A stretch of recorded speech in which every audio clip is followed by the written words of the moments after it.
Welcome to Online Manager, where thousands of salespeople like yourself are looking to sharpen their skills, stay motivated, and close more deals. Online Manager will never fire you except with enthusiasm. Today, we're going to talk about qualifying the money. Now, what do I mean by qualifying the money? Well, before you can start to sell somebody something, you not only need to know what they do for a living, how much money they make, but you need to know how they spend that money. See, the error that most people make, the error that most salespeople make, and the most sales managers make, is they hand you a survey and they say, go fill this out.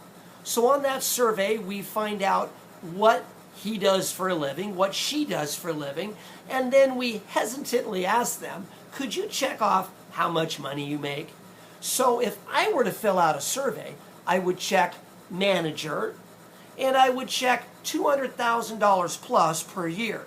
Now, when you didn't get the deal, your manager would say, hey, that guy was well qualified, and you should have sold him. Well, why didn't you sell him?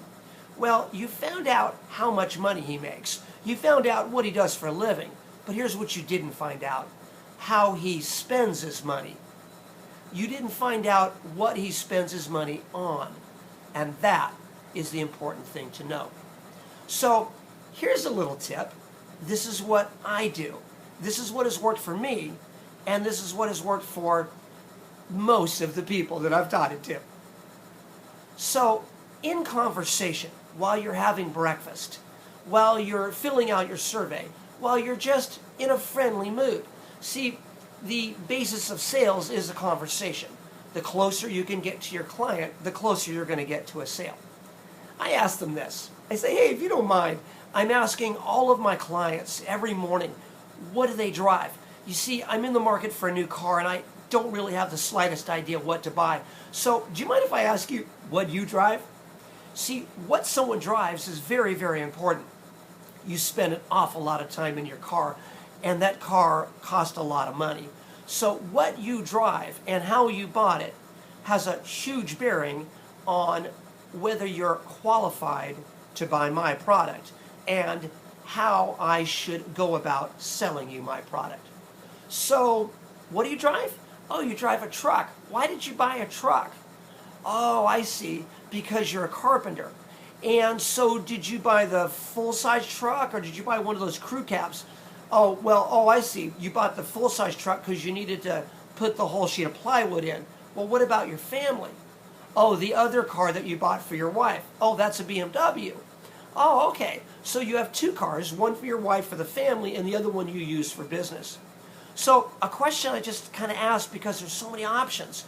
Did you pay cash for that truck or did you finance it? Because I really don't know which way to go. Oh, you financed it. So did you finance it through a bank or a credit union?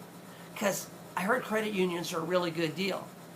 Thank you very much. I appreciate that information. Now, what have I found out? I found out an amazing amount about how they spend their money.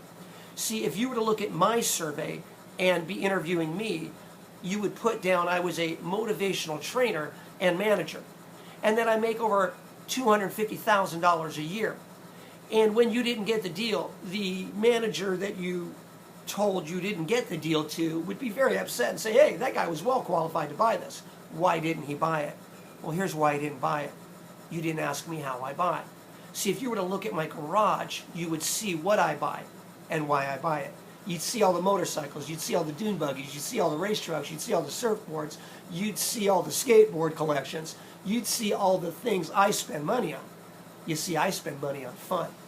And by simply asking me what I drive and how I bought it, you'd be able to find that out. Now let's go get that deal.